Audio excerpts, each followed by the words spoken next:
Well, after yesterday's monster rally for the likes of American Express and Capital One Financial, some credit card issuers are under pressure in today's session. So what has changed today? Let's bring in Bloomberg's Zara Burton to find out. And Zara, we heard yesterday about delinquencies falling, but what's the story today?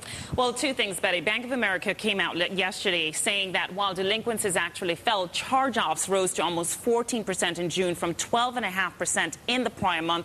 That was the highest among the 5 credit card issuers that actually came out and said yesterday that this was going to happen, and said that could hurt their earnings tomorrow. And number two, JPMorgan this morning talking about its charge-off rate topping 10% from just under 8% last quarter, causing it to lose close to $700 million in the quarter. CEO Jamie Dimon saying that he just does not see the credit card unit making money this year or even next year for that matter. So the combination of all that hurting shares of JPMorgan, which is also declining because of a deteriorating outlook for other classes of credit.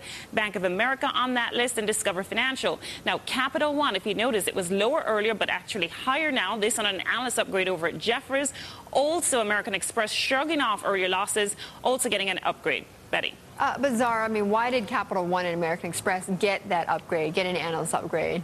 Well, Capital One over at Jefferies, because they're saying that it's perfectly positioned for a bottoming of the credit cycle. The second upgrade came today for American Express. Today, it was upgraded to neutral from underweight at JPMorgan. This is even after a massive run-up this year of 45% or 48% there. Best performing stock by a mile on the Dow Jones Industrial Average. Now, analysts there are saying that even though revenue will be under pressure because of the weakened consumer and more credit card defaults, the write-offs will not be as bad as expected. And they signaled that yesterday, and that could help their earnings in 2010. Remember, yesterday the shares had actually soared on their announcement that costs tied to uncollectible debt, that would fall. Plus, delinquencies had also declined, Betty. Okay, Zara, thanks so much for that story.